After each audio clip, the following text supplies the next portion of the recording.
হরি হরি বল।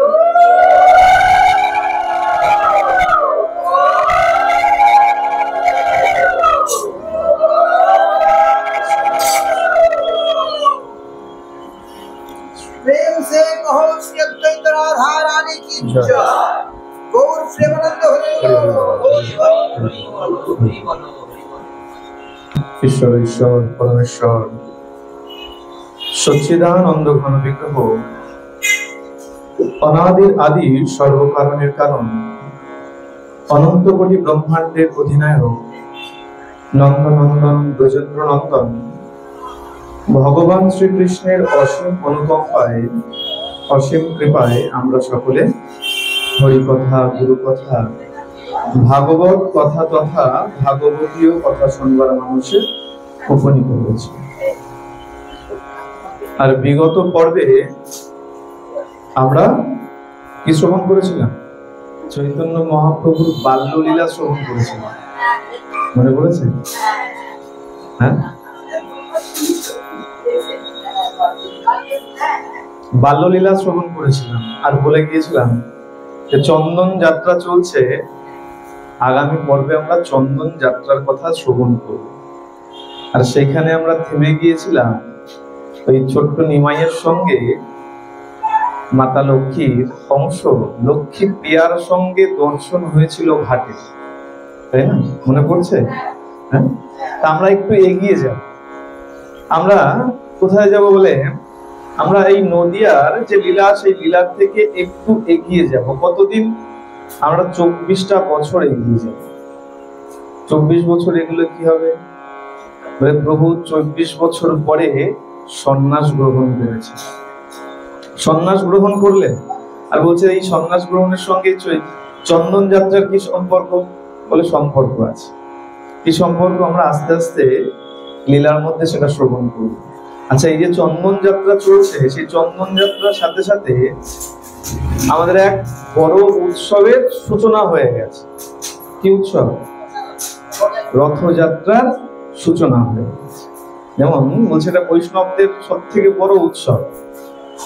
এই মাসির বাড়ি যাবে, আবার মাসির বাড়ি ভালো মন্দ খেয়ে ফিরবে, এই টানা যে কটা দিন মাসির বাড়ি থাকবে সে কটা দিন আমাদের উৎসব চলবে, তাই তো?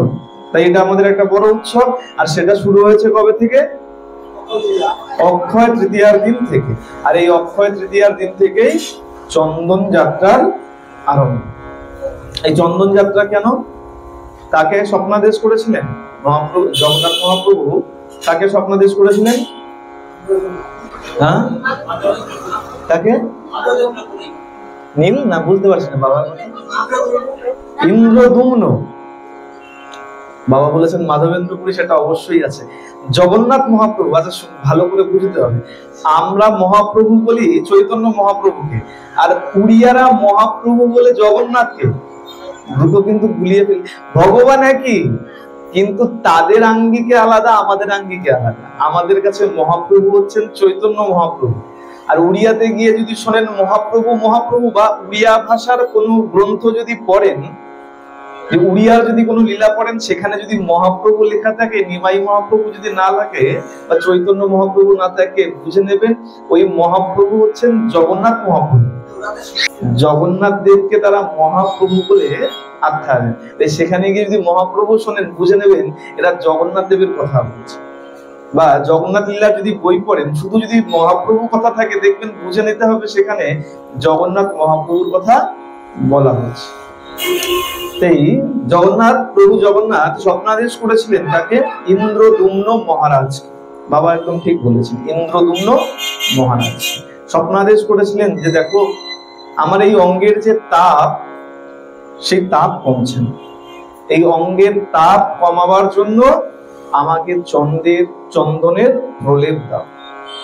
সেই স্বপ্নাদেশ পেয়ে ইন্দ্রদুম্ন মহারাজ কি করেছিলেন? এই চন্দনের প্রলেপ দিয়েছিলেন। আচ্ছা, ইন্দ্রদুম্ন মহারাজকে আজকে যখন চন্দন যাত্রা বলবো একটু বিশদে জানাবো। পুরীর রাজা তো বটেই, ইনি পূর্বে কে ছিলেন?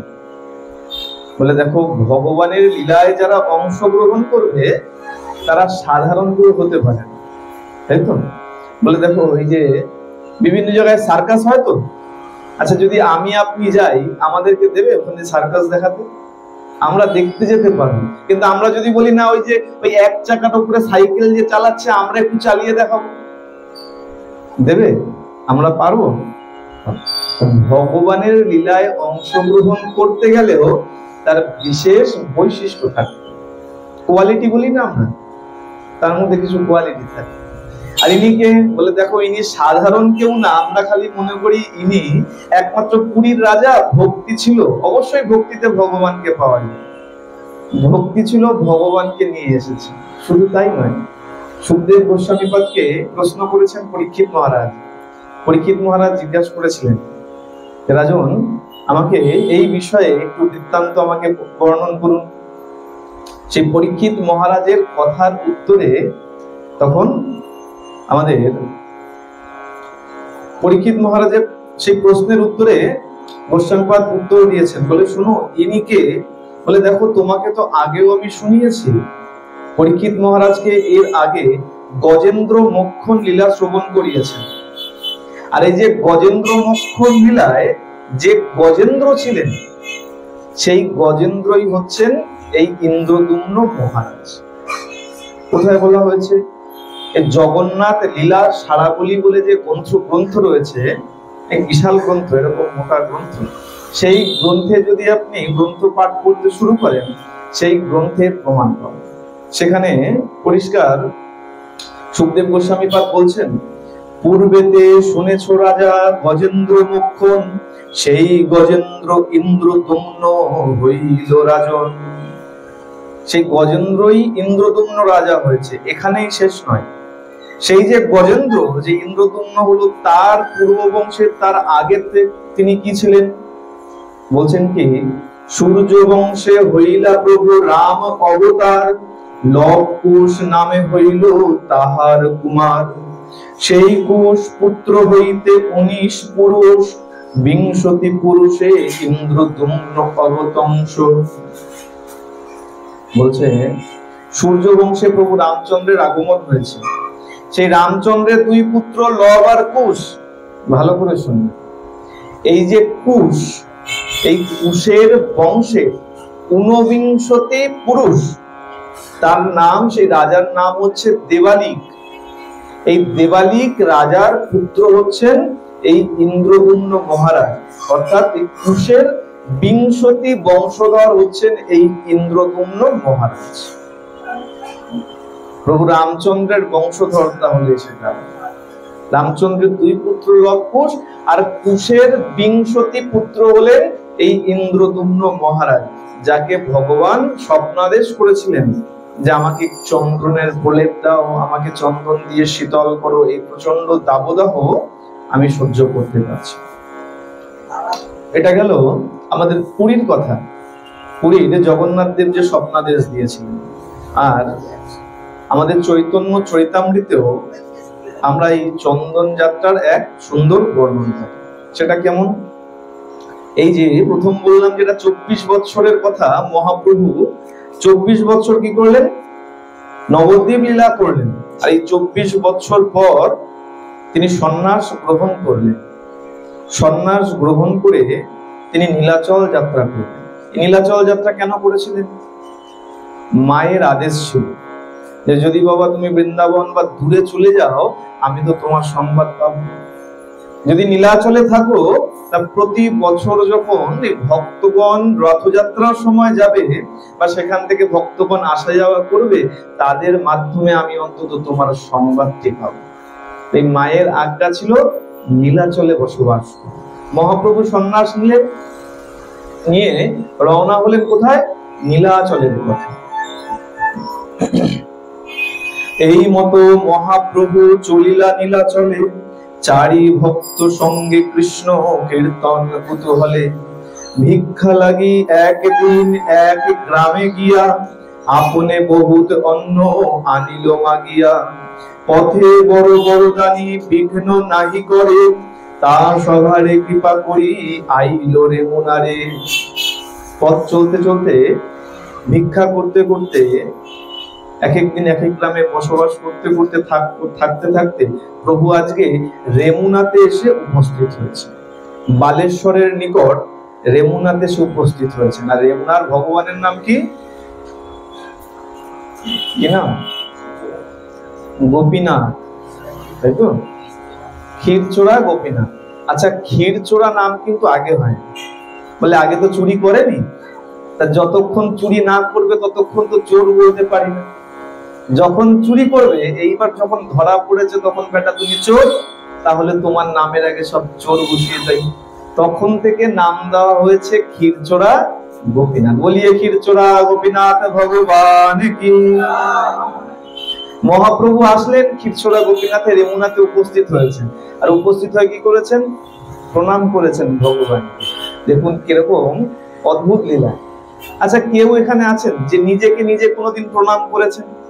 আছেন কেউ যে নিজের চরণে হাত দিয়ে, নিজের পায়ে হাত দিয়ে কেউ প্রণাম করেছেন? আছেন কেউ? ভগবান তাই করছে। আচ্ছা, মহাপ্রভু আর গোপীনাথের মধ্যে ভেদ আছে? আছে নাকি? আজকে নিজে কি করছে? নিজের বিগ্রহের সামনে দাঁড়িয়ে প্রণাম করছেন। কেন? আমাদের শিক্ষা দেওয়ার। বলছে যেখানেই ভগবানের মূর্তি দেখবে, যেখানে ভগবানের বিগ্রহ দেখবে, অবশ্যই সেখানে প্রণাম করবে। ভগবান কি করলেন? নিজে শিক্ষা দেওয়ার জন্য নিজে প্রণাম করলেন। আর যেই মাত্র প্রণাম করেছেন, তাতে কি হয়েছে? তার পাদ পদ্ম নিকট প্রণাম করিতে তার পুষ্প চূড়া পড়িল প্রভুর মাথাতে। চূড়া পাইয়া প্রভু মনে আনন্দিত হইয়া বহু নৃত্য কৃত্য কইলা ভক্তগণ লইয়া। প্রভু যেই রেমুনায় গোপীনাথকে প্রণাম করেছেন, অমনি প্রভুর মাথায় যে চূড়া ছিল, ফুলের চূড়া, সেটা খুলে প্রভুর মাথার উপর, প্রভুর মাথার চূড়া প্রভুর মাথার উপরেই পড়েছে। আর যেই মাত্র পতিত হয়েছে সেই চূড়া, প্রভু সেই চূড়া পেয়ে এখন এত প্রেমাবেশ জেগেছে, প্রভু এখন নৃত্য করতে শুরু করেছে। আর ওই গোপীনাথের সেবকগণ প্রভুর সেই প্রভাব দেখে প্রভুর অনেক অনেক সেবা করতে শুরু করেছে। প্রভুর সেবা দেখে, প্রভু সেই নিত্য গীত প্রভাব দেখে এখন সেবা করতে শুরু করেছে। প্রভু এখন মনস্থির করেছে, আজকে আমি এখানেই থাকি। প্রভু তো সন্ন্যাস নিয়েছেন, এক এক দিন এক এক জায়গায় রাত যাপন করছেন, পরের দিন আবার রওনা করেছেন। আজকে যখন রেমুনাতে এসছে, প্রভু কি করেছেন? আজকে রেমুনাতেই থাকবেন স্থির করেছেন। কেন? বলে প্রভুর মনে একটা ছোট্ট বাসনা জেগেছে। বলে কেমন বাসনা? এটা কি করে সম্ভব? বলছে সন্ন্যাসীকে সংসারের বাসনা যার সম্যক রূপে নাশ হইয়াছে, তিনি হলেন সন্ন্যাসী। আমি সন্ন্যাস ধর্মে মন্ত্র নিলাম, কিন্তু সংসারের বাসনা আমার মধ্যে রয়েছে, তাহলে আমি সন্ন্যাসী হতে পারলাম। তাহলে প্রভুর মনে কিভাবে বাসনা জাগে? বলে দেখো, এটা প্রভুর জন্য নয়, এই বাসনা সব ভক্তের জন্য। আর এই কোনো সাধারণ বাসনা নয়, কোনো সংসারের বাসনা নয়। এই বাসনা কি বাসনা? প্রভুর প্রসাদ পাওয়ার বাসনা। কি ঠিক করেছেন? যে না, যখন এখানে রেমুনাতে এসছি, আর এই গোপীনাথের সেই বিশেষ প্রসাদ, ক্ষীর প্রসাদ আজকে আমি পেয়ে, তারপরে ক্ষীর প্রসাদের লোভে কি বলছে দেখুন, এখানে খুব সুন্দর বলা হয়েছে, মহাপ্রসাদ ক্ষীর লোভে। লোভের কথা বলা হয়েছে। ওই ক্ষীর প্রসাদের লালসায় প্রভু সেখানে থেকে গেছেন। প্রসাদের লালসায় আমরা কি করি? অনেক সময় প্রসাদ পেলেও হয়তো দেখা যায় কি, মনে করুন খিচুড়ি ভোগ হয়েছে, অনেকের সমস্যা, অনেকের ভালো লাগে না, থাক খিচুড়ি, যাক বাড়িতে নিয়ে যাই, কাউকে দিয়ে দেবো, এই নাতি খাবে, ছেলে খেয়ে নেবে, স্বামী খেয়ে নেবে, বউ খেয়ে নেবে। বলে প্রসাদ যদি তুমি হাতে নিয়েছো, সেই প্রসাদের অমর্যাদা করা যাবে না। তার থেকে কণিকা হলেও তোমাকে প্রসাদ অবশ্যই গ্রহণ করতে হবে।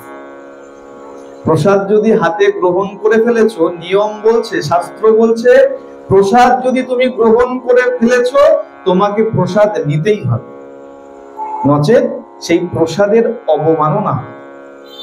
আর মহাপ্রভু আজকে কি ওই ক্ষীর প্রসাদের জন্য থেকে গেলেন। মহাপ্রসাদ ক্ষীর লোভে রহিলা প্রভু তথা, পূর্বে ঈশ্বর পুরিতারে কহিয়াছেন কথা। ক্ষীর চোরা গোপীনাথ প্রসিদ্ধ তার নাম, ভক্তগণে কহে প্রভু সেই তো আখ্যান। প্রভু বলছে দেখো এখানের এই ক্ষীর প্রসাদের জন্য আমি আজকে এখানে থেকে যাব। বলছে জানো এই ক্ষীর প্রসাদের কথা আমি আমার গুরুদেব ঈশ্বর পুরীর নিকট শ্রবণ করেছি। প্রভুর গুরুদেব ঈশ্বর পরিপাল বলছে আমি গুরুদেবের কাছে এই প্রসাদের মহিমা শ্রবণ করেছি। যেই মাত্র শুনেছেন গুরুদেবের কাছে মহাপ্রভু এই লীলা শ্রবণ করেছেন, সব ভক্তগণ এখন বসে গেছেন। প্রভু তাহলে আমাদেরকেও সেই কথা কেন শোনাবো? আমরাও সবাই শুনতে চাই।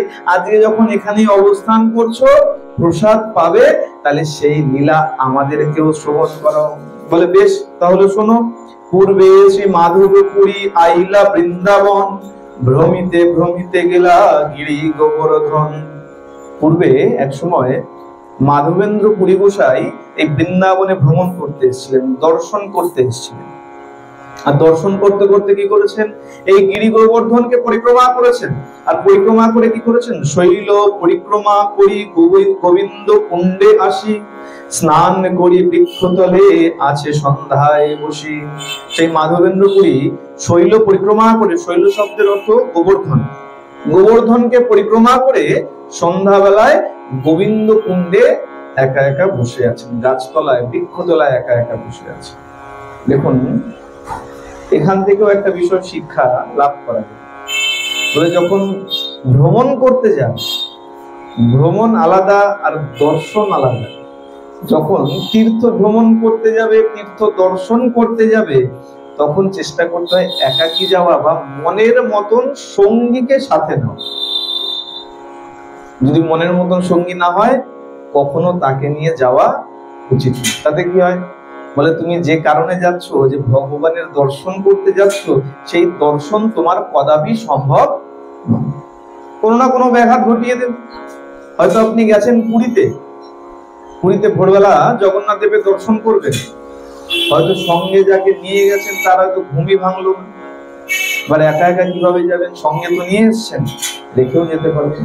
আচ্ছা ঘুম নয় ভাঙলো, সে দর্শন করতে গেল, আপনি দাঁড়িয়ে দর্শন করছেন। বলে দেখো বাবা এ তো আর সাধারণ কাউকে দর্শন নয়। বলে এই সাক্ষাৎ এই পৃথিবীতে যদি এখনো ভগবানের কোথাও অস্তিত্ব খুঁজতে হয়, বেশি দূরে যেতে হবে না, জগন্নাথ ধামে চলে যাও, পুরীতে চলে যাও, দেখতে হবে সাক্ষাৎ ভগবান এখনো দাঁড়িয়ে আছে। ভগবানের সেই হৃৎপিণ্ড তার মধ্যে এখনো কম্পমান হয়ে রয়েছে। সেই ভগবানকে দর্শন করতে গেলেন, দর্শন করতে দাঁড়িয়েছেন, আর ওই যে সঙ্গীকে সাথে নিয়ে গেছেন সে হয়তো ভগবান সম্পর্কে তো ভাবুক নয়। সে কি করবে? বলে এই অনেকক্ষণ তো দেখলি, চল তাড়াতাড়ি, সকালবেলা খিদে পেয়ে গেছে। তাহলে কি হলো? দর্শন হলো না, ব্যাঘাত ঘটে গেল। তাই মনের মতন সঙ্গী না হলে কখনো তীর্থ দর্শনে নিয়ে যেতে হয়। এর প্রমাণ কোথায়? মহাপ্রভু যখন সন্ন্যাস নিয়ে যখন চলতে শুরু করেছেন, বৃন্দাবন যাবেন, শ্রীপাদকে বলছেন শ্রীপাদ আমি স্থির করেছি যখন বৃন্দাবন যাব আমি সঙ্গে কাউকে নেব না, নেব না, নেব। শ্রীপাদ নিত্যানন্দ প্রভু কি করেছেন? বলে ভাই তুই যদি নিবি না ঠিক করেছিস, আমিও তোর দাদা, আমি তোর থেকে কমতি নই, তোর সঙ্গে কাউকে পাঠাবো পাঠাবো পাঠাবো। কাকে পাঠালেন? কাকে পাঠিয়েছিলেন? হ্যাঁ, গোবিন্দ ঘোষ ঠাকুরকে পাঠিয়েছিলেন। কিন্তু প্রভু দেখুন দাদার আজ্ঞা মান্যতা করে সঙ্গে নিয়েছিলেন, কিন্তু ওই যে ভজন সবসময় একা। মালা জপ যখন করছো, আমি অনেকবার বলি, মালা জপ যখন করছো একাকী একদম নিরালায় বসে বসে মালা জপ করো। যখন ভজন করছো একাকী একদম শান্ত স্থানে বসে ভজন করো, মন লাগবে, নইলে মন লাগবে। মহাপ্রভু কি করলেন? নিলেন সঙ্গে, দাদার কথাকে মান্যতা দিয়ে সঙ্গে নিলেন, কিন্তু ওই যে যদি নিয়ে যায়, যদি ভজনে ব্যাঘাত ঘটে, অগ্রদ্বীপের মাটি পর্যন্ত এসে নির্বাসন করে। কেমন লীলা! সঙ্গে নিলেন, দাদার কথাকেও মান্যতা দিলেন, আবার অগ্রদ্বীপের মাটিতে নির্বাসন করে। আর মাধবেন্দ্রপুরী কি করেছেন? একাকী ওই ভ্রমণ করতে করতে তীর্থ দর্শন করতে এসেছেন, গোবর্ধন পরিক্রমা করে গোবিন্দ কুণ্ডের পাশে বৃক্ষের তলায় বসে বসে হরিনাম করছেন। আর যখন হরিনাম করছেন সেই সময় কি হয়েছে? গোপ বালক এক দুগ্ধ ভাণ্ড লইয়া আসি আগে ধরি কিছু বলিল হাসিয়া, পুরী এই দুগ্ধ লইয়া করো তুমি পান, মাগি কেন নাহি খাও, কিবা করো ধ্যান। যখন বসে বসে হরিনাম করছেন, এক গোপ বালক এক ভাণ্ড দুগ্ধ নিয়ে এসে পুরীর সামনে দাঁড়িয়েছে। সেই দুগ্ধ ভাণ্ড দিয়ে বলছেন, পুরী তাড়াতাড়ি ধরো, এই দুগ্ধ পান করো। এই যে বসে বসে তুমি ধ্যান করছো, কার এত ধ্যান করো? তুমি কেন ভিক্ষা করে খাও না? মাধবেন্দ্র পুরীর বৃত্তি ছিল অযাচক বৃত্তি। অযাচক মানে আমি চাইবো না, যদি ভগবান কিছু জোটায় তাহলে গ্রহণ করব, না হলে উপবাসে থাকবো। একে বলা হয় অযাচক বৃত্তি। মাধবেন্দ্র পুরী তাই করতেন। এবং সেই ছোট্ট গোপবালক এক ভাণ্ড দুধ নিয়ে এসে বলছে, পুরী তাড়াতাড়ি গ্রহণ করো। এই তুমি সারাদিন বসে বসে কার ধ্যান করো বলো তো? কেন মেঘে ভিক্ষা করে কেন খাও না? যখনই কথা বলেছে, সেই ছোট্ট গোপবালক তার রূপে মুগ্ধ হয়ে গেছে। এত সুন্দর রূপ আর এত সুন্দর তার কণ্ঠধ্বনি, মাধবেন্দ্র পুরী এখন অপলক নয়নে তাকিয়ে রয়েছেন। বালকের সৌন্দর্যে প্রভু হইলা সন্তোষ, তাহার মধুর বাক্যে গেল যোগ। এত সুন্দর মধুর বাক্য, এত সুন্দর মন ভোলানো সে কথা শুনেই যেন তার ক্ষুধা পিপাসা সব মিটে গেছে। মাধবেন্দ্র পুরী জিজ্ঞাসা করছে, আচ্ছা তুমি কে? তুমি কোথা থেকে আসলে? আর আমি যে উপবাসী আছি, আমি যে কিছু গ্রহণ করি নাই, সেটাই বা তুমি কিভাবে জানলে? হরি বল, জয় শ্রী রাধে।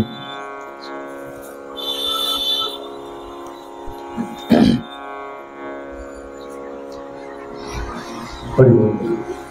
মাধবেন্দ্র পুরী বলছেন, আচ্ছা তুমি কিভাবে জানলে আমি উপবাসে আছি? পুরী কহে, কে তুমি, কাহা তোমা বাস, কেমনে জানিলা আমি করি উপবাস? বালক কহে, গোপ আমি এই গ্রামে বসি, আমার গ্রামেতে কেহ না রহে উপবাসী। কেহ অন্ন মাগি খায়, কেহ দুগ্ধাহার, অযাচক জনে আমি দিয়ে তো আহার। জল লইতে স্ত্রীগণ তোমারে দেখি গেলাম, স্ত্রী সব দুগ্ধ দিয়া আমারে পাঠাইলাম। মাধবেন্দ্র পুরী যখন জিজ্ঞাসা করেছে, কে তুমি, কোথায় থাকো, কি করে জানলে আমি উপবাসে আছি? সে বালক বলছে, দেখো আমি এই গ্রামেই বাস করি। এই গ্রামে যারা মেঘে খায়, যারা ভিক্ষা করে অন্ন খায় তো ভালো, তাদেরকে অন্ন দান করি। যারা মেঘে দুগ্ধাহার করে তাদেরকে দুগ্ধ দান করি। আর যারা চেয়ে খায় না, আমি তাদের কাছে গিয়ে গিয়ে খাবার দান করি। আচ্ছা বেশ, তা তো নয় বুঝলাম, আমি যে উপবাসে আছি তা তুমি কি করে বুঝলে? বলে, দেখো কিছুক্ষণ আগে আমারই গ্রামের কিছু ললনা, কিছু কন্যাগণ এখান থেকে জল নিয়ে যাচ্ছিল। আর যখন জল নিয়ে যাচ্ছিল, তারা তোমাকে দেখতে পেয়েছে, আর তারা বিচার করেছে হতে পারে তুমি উপবাসী আছো। তাই তারা কি করেছে, এই দুগ্ধ ভাণ্ড দিয়ে আমাকে পাঠিয়েছে তোমার কাছে। তাড়াতাড়ি নাও, এই দুগ্ধ গ্রহণ করে নাও। মাধবেন্দ্র পুরী মনে মনে বিচার করছে, এ বালক তো সাধারণ বালক হতে পারে, এত সুন্দর যার রূপ, যার কথার বল এত চমৎকার, সে তো সাধারণ কেউ হতে পারে না। ভক্তের মনে এখন ইশারা দিয়েছে, এ তাহলে কে? যখন মনের মধ্যে দানা বেঁধেছে, ভগবান বুঝতে পারছে যে আর যদি একটু সময় এখানে দাঁড়াই তাহলে ভক্ত ধরে নেবে। কি করেছে, তাড়াতাড়ি ছলনা করতে শুরু করেছে। বলে, তাড়াতাড়ি ধরো, তাড়াতাড়ি ধরো, তুমি এই ভাণ্ড ধরো তাড়াতাড়ি, আমার এত সময় নেই, আমি পরে এসে ভাণ্ড নিয়ে যাব, আমার দহনের সময় চলে যাচ্ছে, গাভী দহন করতে হবে, দুগ্ধ দহন করবো। এই তুমি পাত্র নাও, দুগ্ধ সেবা করো, এই পাত্র রেখে দিও, আমি পরে এসে পাত্র নিয়ে যাব। বলে গোবিন্দ কি করেছেন, সেই গোপবালক রূপ ধরে তাড়াতাড়ি সেখান থেকে চলে গেছে। কেন? বলে, দেখো বেশিক্ষণ দাঁড়ালেই ভক্ত আমাকে পাকড়াও করে নেবে, ভক্ত বুঝে যাবে যে আমি ভগবান এসেছি, চলে গেছে। মাধবেন্দ্র পুরী অপলক নয়নে সেই পথে তাকিয়ে আছেন, চিন্তা করছেন, এ কে, এত সুন্দর দিব্য রূপ। চিন্তা করে কি করেছেন, সে দুগ্ধ আহার করেছেন। আর দুগ্ধ যখনই আহার করেছেন, দুগ্ধ পান করেছেন, আর তার দেহের মধ্যে ভাবের আবেশ জাগরিত হয়েছে। বলে, কেন? বলে, তো সাধারণ দুগ্ধ নয়, এই যে দুগ্ধের মধ্যে ভগবানের স্পর্শ রয়েছে। সেই দুগ্ধ যখনই আহার করেছেন, যেই পান করে নিয়েছেন, অমনি তার দেহের মধ্যে দিব্য ভাবের জাগরণ হয়েছে। সেই সন্ধ্যা থেকে বসে বসে সে নাম জপ করছেন, পাত্রটি পাশে রেখে দিয়েছেন, অপেক্ষা করছেন। কেন? পাত্র দেওয়ার জন্য নয়, পাত্র দেওয়ার জন্য অপেক্ষা করছে না, তাহলে বলে আবার কখন পাত্র নেওয়ার জন্য আসবে আর আমি সেই সুযোগে আরেকবার দর্শন করব। এত দিব্য কান্তি, এত সুন্দর দেখতে, আবার তো পাত্র নিতে আসবে, তাহলে তখন আমি আরো একবার দর্শন করতে পারবো। নাম করছেন, অপেক্ষা করছেন সেই পথের দিকে তাকিয়ে। দেখতে দেখতে অনেক রাত হয়ে গেছে। যখন রাত গভীর হয়ে গেছে, তার একটু তন্দ্রা এসে গেছে। যখনই তন্দ্রা এসছে, ঘুমে যখনই আচ্ছন্ন হয়েছেন, সেই স্বপ্নের মধ্যে সেই বালক এসে হাজির। যেই বালক দুগ্ধের ভাণ্ড নিয়ে এসেছিল, সেই বালক এখন স্বপ্নের মধ্যে এসে হাজির। এসে কি করেছেন? ওই মাধবেন্দ্রপুরীর হাত ধরে নিয়ে গেছেন এক কুঞ্জের মধ্যে। কুঞ্জ দেখিয়ে বলছেন, মাধবেন্দ্রপুরী, এই দেখো, এই কুঞ্জের মধ্যে আমি থাকি। এই রোদ, জল, ঝড়, গ্রীষ্ম, বর্ষায় আমি অনেক কষ্ট পাই। এই তাড়াতাড়ি পাড়ার লোক ডেকে এনে আমাকে এই কুঞ্জ থেকে উদ্ধার করো, করে এই পাহাড়ের উপরে একটি মন্দির নির্মাণ করে এখানে আমাকে স্থাপন করো। স্বপ্নে আদেশ করেছেন। স্বপ্ন দেখে সেই বালক সম্মুখে আসিয়া এক কুঞ্জে লইয়া গেল, তাতে তাহাতে হাত ধরিয়া কুঞ্জ দেখাইয়া কহে, আমি এই কুঞ্জে রই, শীত বৃষ্টি দাবাগ নিতে দুঃখ বড় পাই। গ্রামের লোক আনি কারো কুঞ্জ হইতে, পর্বত উপরে লইয়া রাখো ভালো মতে। বলছে, গ্রামের লোক ডেকে আনো, আমি এখানে খুব কষ্টে আছি, আমাকে এখান থেকে বের করে পর্বতের উপরে ভালো করে স্থাপনা করো। আর কি, আর শুধু পর্বতের উপরে নিয়ে যেতে বলেনি, বলেছে একটা মঠ নির্মাণ করো, তাও আদেশ করেছে। মন্দির নির্মাণ করো আমার জন্য, এক মঠ করি তাহা করহ স্থাপন, বহু শীতল জলে আমার করাহ স্নাপন। মন্দির করে আমাকে স্থাপন করে অনেক শীতল জলে আমাকে স্নান করাও। কেন? বলে অনেকদিন থেকে তো কুঞ্জের মধ্যে আছি, ভালো করে আমার স্নান হয়নি, আমাকে স্নান করাও। যখন এই স্বপ্নাদেশ করেছেন, স্বপ্নাদেশে প্রভু আরো বলছেন, বলে দেখো আমি কে জানো? নিজের পরিচয়ও দিয়েছেন। দেখো, সব বিগ্রহের আলাদা আলাদা পরিচয় আছে। আমাদের যে সরগোস্বামী আছে, তাদের আলাদা আলাদা বিগ্রহ আছে, আলাদা আলাদা পরিচয় তার মধ্যে পাওয়া যায়। আর এই বিগ্রহ কার বিগ্রহ, কেমন বিগ্রহ, তারও পরিচয় তিনি নিজে দিয়েছেন। বলে, শ্রী গোপাল নাম মোর গোবর্ধনধারী। আমার নাম শ্রী গোপাল, আমি গোবর্ধনধারী। বজ্রের স্থাপিত আমি ইহা অধিকারী। বজ্রের স্থাপিত, বজ্র মানে কি? এখানে বজ্র মানে কিন্তু যে বিদ্যুৎ চমকায় সেই বজ্র নয়। তাহলে অনিরুদ্ধের পুত্র বজ্রনাভ, এই বজ্রনাভ সাক্ষাৎ এই ভগবানের বিগ্রহ নির্মাণ করেছিলেন। আর এই বিগ্রহ কোথায় ছিল? এই বিগ্রহ আগে পর্বতের উপরেই ছিল, তাহলে নিচে আসলো কিভাবে? কুঞ্জের মধ্যে কি করে গেল? বলে, শোনো, এক সময় কি হয়েছে, ম্লেচ্ছদের আক্রমণে আমার যারা সেবায়িত ছিল, তারা নিজেদের প্রাণ ভয়ে আমাকে এই কুঞ্জের মধ্যে রেখে পলায়ন করেছে। আর সেই থেকে আমি এই কুঞ্জের মধ্যেই পড়ে রয়েছি। বহুদিন তোমার পথ করি নিরীক্ষণ, কবে আসি মাধব আমা করিবে সেবন। আমি অনেকদিন ধরে তোমার সেবায় বসে আছি, কবে আমার মাধব আসবে, আমাকে সেবা করবে, আমি সেই অপেক্ষায় বসে রয়েছি। কেমন দেখুন, ভগবানও কেমন।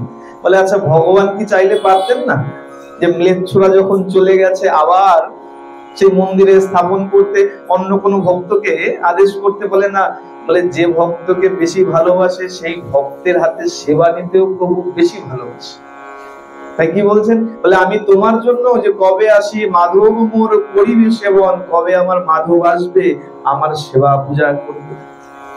এই স্বপ্নাদেশ করে যখনই তিনি অন্তর্ধান হয়েছেন, সঙ্গে সঙ্গে মাধবেন্দ্রপুরীর ঘুম ভেঙে গেছে। আমি কি দেখি, যে শিশু এসেছিল আমাকে দুগ্ধ ভাণ্ড দিতে, সে তো অন্য কেউ নয়, সে তো আমার ইষ্টদেব সাক্ষাৎ ভগবান। তিনি আমাকে আবার স্বপ্নাদেশ করলেন, তার প্রাণে এমন ভাবাবেশ জাগরিত হলো, তিনি এখন লুটিয়ে পড়ে ক্রন্দন করতে শুরু করেছেন। কেন?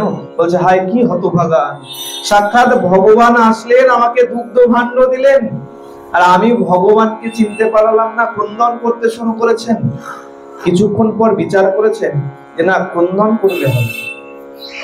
প্রভু আমাকে আদেশ দিয়েছেন, তার আদেশ মতন কার্য আমাকে করতে হবে। কি আদেশ?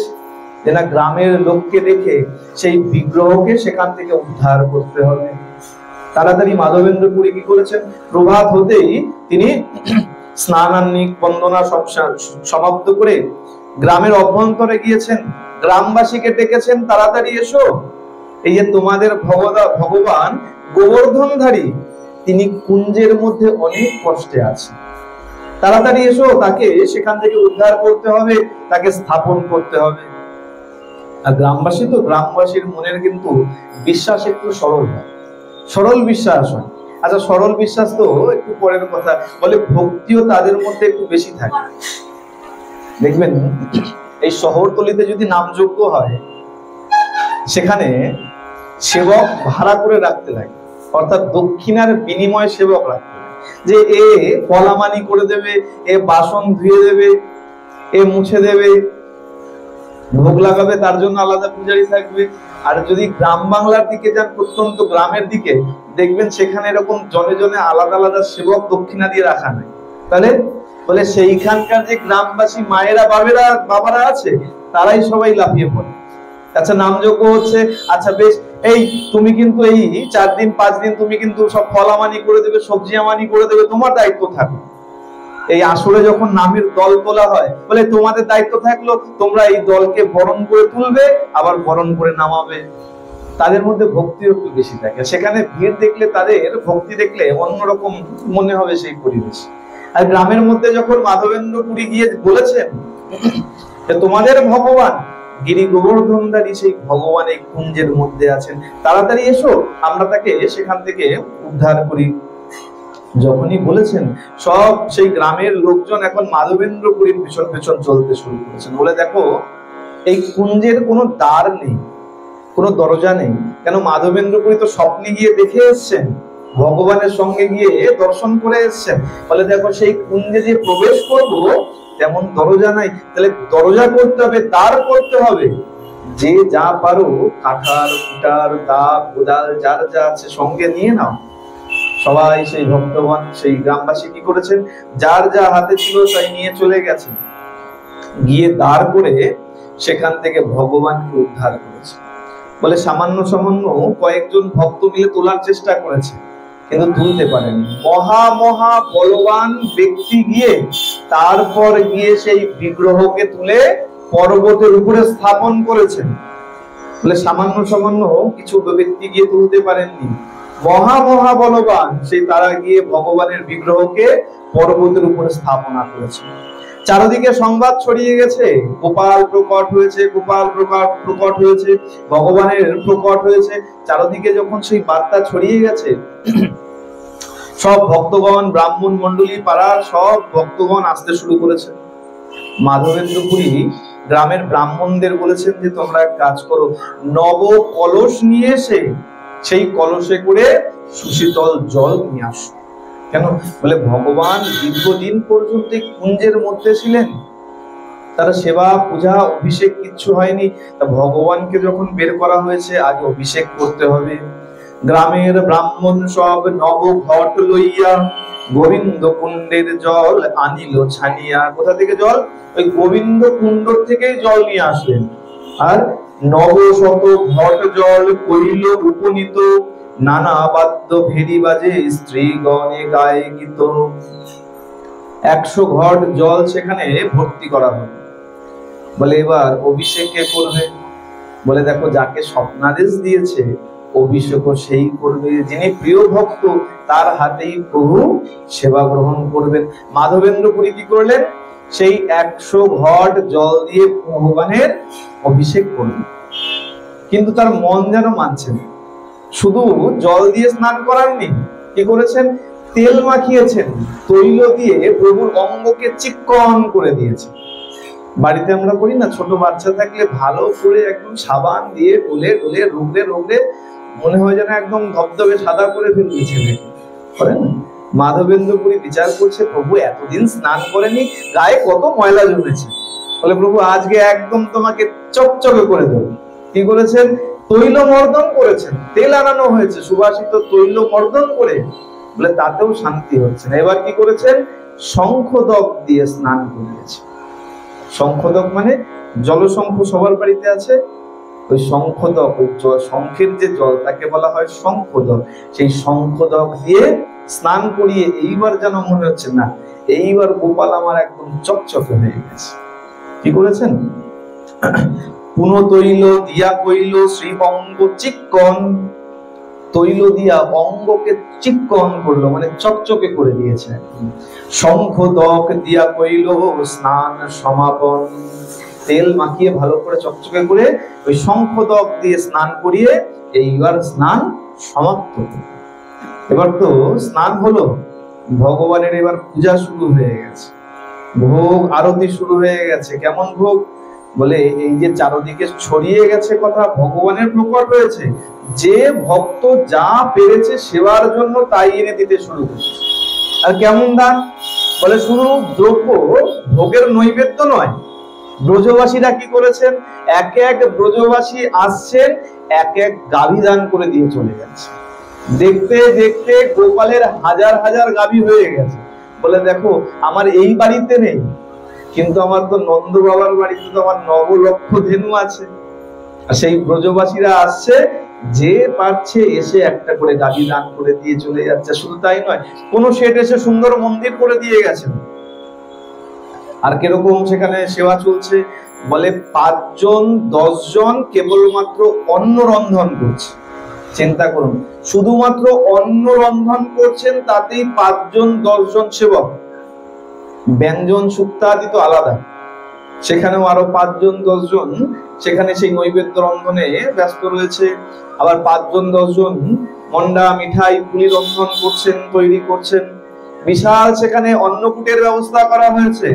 এখন নিত্য অন্নকূট শুরু হয়ে গেছে, নিত্য নিত্য সেখানে অন্নকূট হচ্ছে। কেন? বলে চারদিক থেকে ভক্তগণ এমন দান ধ্যান করছে, আর এত ভক্তের ভিড় হচ্ছে, সেখানে এখন নিত্য অন্নকূট হচ্ছে। আর এত দান করেছে, সেখানে 2 বছর কাল পর্যন্ত রাজকীয় ভাবে প্রভুর সেবা চলছে। রাজকীয় ভাবে দেখছেন না? এই যে এই যে রাম মন্দির হয়েছে, সেখানে দেখাচ্ছে যে কত কত দান করেছে। বলে কত কত ব্যক্তি সেখানে বসে বসে সেই অর্থ, সেই দক্ষিণা গুনছে বসে বসে। কেন? বলে এত দান করেছে। আর বলছে এত দান করেছে, সংখ্যা মনে নাই, বলছে কত বছর পর্যন্ত মন্দির চালাতে আর কোনো চিন্তা নেই, এত দান করেছে। বলে দেখো, ধর্ম স্থানে দান অবশ্যই করতে হয়। ধর্ম কিসে চলে? এই ধর্মকর্ম দান ছাড়া কিন্তু চলে। ধর্ম টিকে আছে দানের উপরে। দান যদি না করো, ধর্ম কিন্তু আগে বাড়ে। এ কারণে যেখানেই মন্দিরে যান না কেন, মন্দিরে অবশ্যই দান করিতে হয়। আমরা মনে করি মন্দিরে একটা প্রণামী বাক্স দেওয়া থাকে, এটা হয়তো মন্দির কমিটির ইনকাম। না বাবা, তার জন্য নয়। তাহলে ধর্মকে এগিয়ে নিয়ে যাওয়ার চিন্তা। দান কিন্তু কমিটির লোক এমন নয় যে কমিটির লোক সেখান থেকে ভাগ বাটোয়ারা করে নিয়ে বাড়িতে চলে যাবে, তা কিন্তু নয়। তাহলে বলে এই অর্থ, এই দক্ষিণা মন্দিরের কাজেই লাগবে, সেবার কাজেই লাগবে। আর সেই সেবা কেন? বলে ধর্মকে এগিয়ে নিয়ে যাওয়ার জন্য। আজকে যদি এখানে সুন্দর মন্দির না হতো, এখানে বসে বসে এরকম সুন্দর কথা শোনা যেত? এটা কেন? বলে আপনারা দান ধর্ম করেছেন, তার বিনিময়ে আপনি আপনার ধর্ম শুনতে পাচ্ছেন, ধর্মকে জানতে পারছেন। তাই বলে ধর্ম সবসময় দানের উপরে টিকে আছে। আর এত এত দান করেছেন, দান করতে এখন কি বলছে 2 বছর হয়ে গেছে। আর 2 বছর পরে আবার এক ঘটনা ঘটে গেছে। কি? এই 2 বছর যখন হয়েছে, তার মধ্যে 2 গোসাই এসছে। 2 গোসাই চলে এসছে পুরী থেকে, 2 গোসাই এসছে। সেই 2 গোসাই সেখানে ভগবানের দর্শন যখন করেছেন, মাধবেন্দ্র পুরী কি করেছেন? সেই 2 গোসাইকে দীক্ষা দিয়ে দিয়েছে। দীক্ষা দিয়ে তাদেরকে সেবায় নিযুক্ত করে দিয়েছে। বলে দেখো, ভগবানের এত বিশাল সেবা, তোমরা এক কাজ করো, তোমরা এই সেবায় লেগে যাও। 2 গোসাইকে সেবায় লাগিয়ে দিয়েছেন। গৌর হইতে আইলা 2 বৈরাগী ব্রাহ্মণ, পুরী গোসাই রাখিল তারে করিয়া যতন। দুজনকে যত্ন করে রেখে দিলেন। শুধু তাই নয়, সেই দুই শিষ্য করি সেবা সমর্পিল। সেই দুই গোসাইকে নিজের শিষ্য বানিয়ে নিয়েছেন, নিজের শিষ্য করে সেবা দিয়ে দিয়েছেন, তুমি এই সেবা করবে, তুমি ওই সেবা করবে। রাজ সেবা হয় পুরী আনন্দিত মন। রাজভাবে সেখানে সেবা চলছে। 2 বৎসর যখন কেটে গেছে, প্রভু আবার স্বপ্নাদেশ করেছেন, পুরী তুমি আমাকে এত এত জলে স্নান করিয়েছো, তাও এখনো পর্যন্ত আমার কিন্তু অঙ্গ শীতল হয়। বলে প্রভু তাহলে কি করতে হবে? বলে তাহলে আমাকে আমার অঙ্গে চন্দনের প্রলেপ দিতে হবে। বলে বেশ, চন্দনের প্রলেপ। বলে শোনো, যে কোনো চন্দন হলে চলবে না, প্রভু তো, তিনি তো রাজা। বলে রাজার তো ভাব রাজার মতনই হবে, আমরা তো ভিখারি আছি। বলে যে কোনো চন্দন হলেই চলে যাবে। প্রভু কি বলছেন? বলে দেখো, যে কোনো চন্দন হলে হবে। কি চন্দন লাগবে প্রভু? মলয়জ চন্দন লাগবে। আর শোনো, এই চন্দন যে কেউ এনে দিলেও হবে। বলে খাতিরের একটা সীমা থাকা দরকার তো।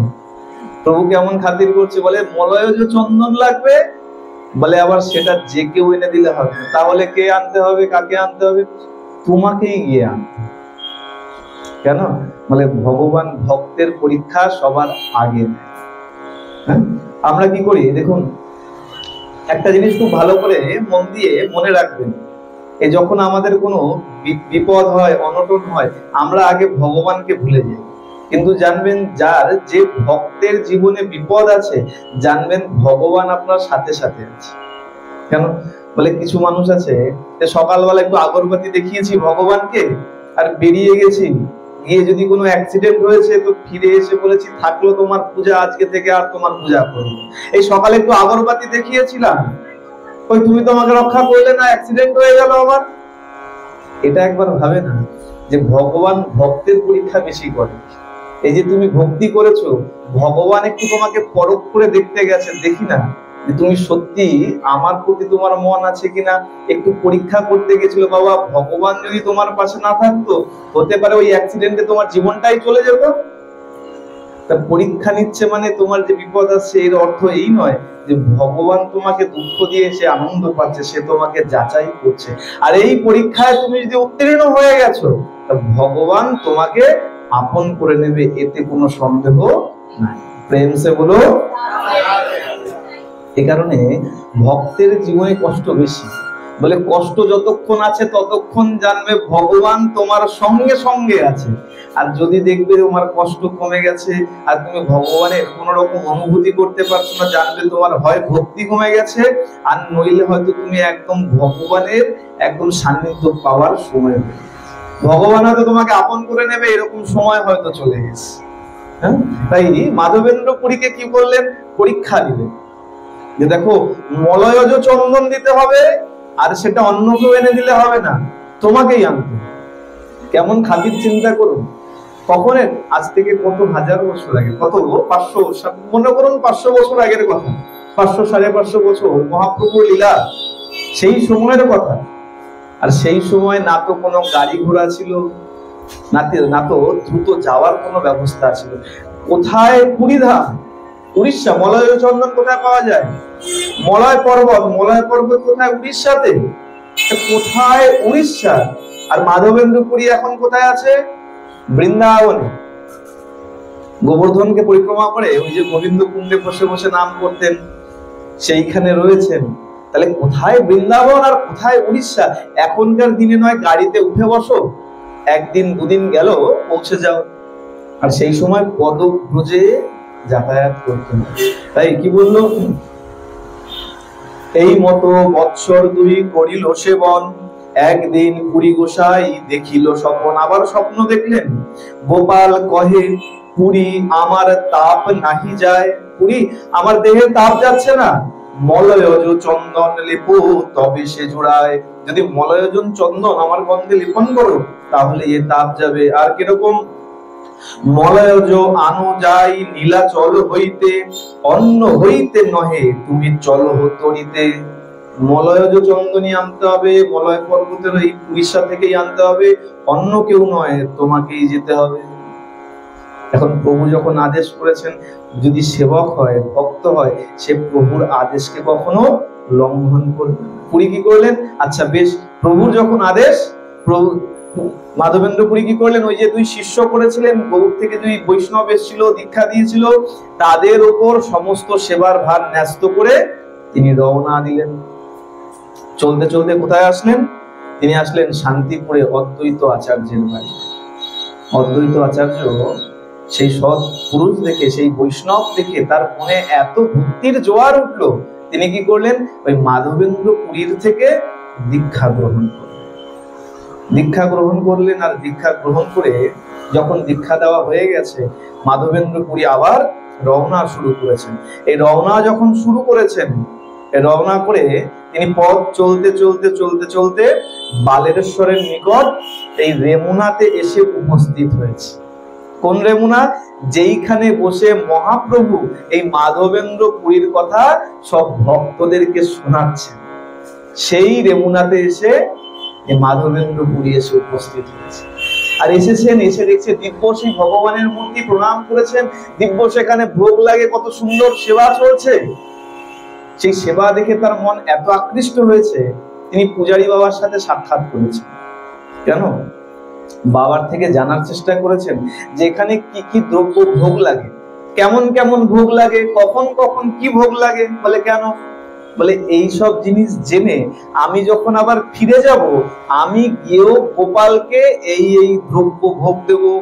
আর সব বলেছেন, জইছে ইহা ভোগ লাগে সকলই পুছিব, তইছে ভিয়ানে ভোগ গোপালে লাগাবো। যেখানে এখানে যেমন যেমন ভোগ লাগছে, আমিও গিয়ে তেমন তেমন ভোগ লাগাবো।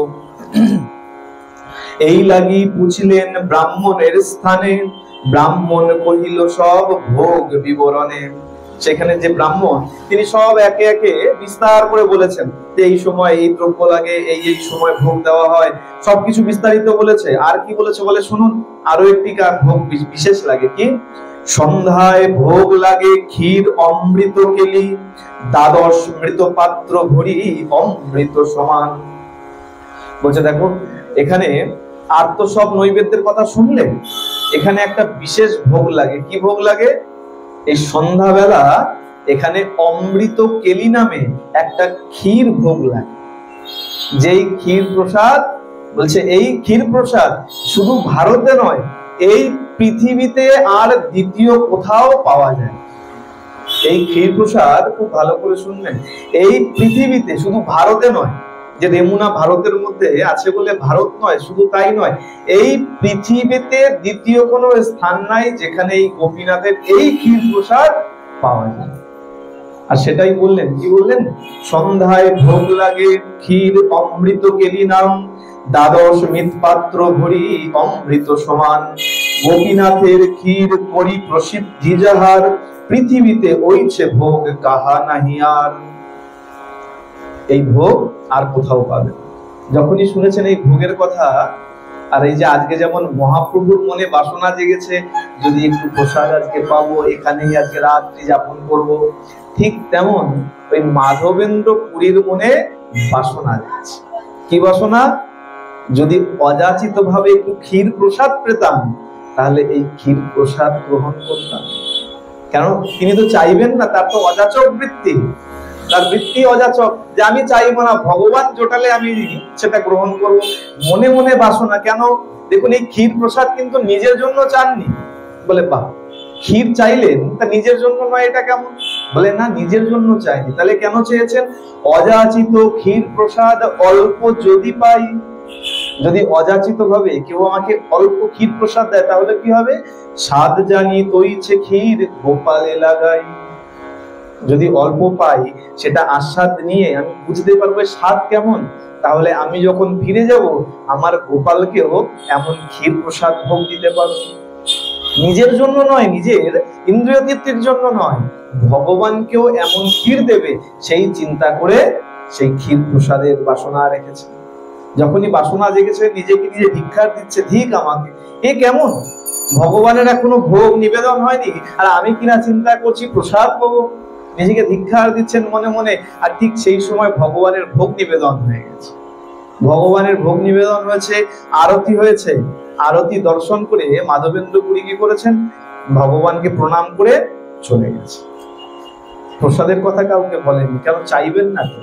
চলে গেছেন, দূরে এক হাটে গিয়ে বসে আছে। যখন দূরে হাটে গিয়ে বসে আছে, এদিকে কি হয়েছে, ওই পূজারী বাবা ভগবানের সামনে থেকে পারস সরিয়ে নিয়ে, ভগবানের ভোগের পাত্র সরিয়ে নিয়ে সেই প্রসাদ ঘর সব মার্জন করে ভগবানকে বিশ্রাম দিয়েছে।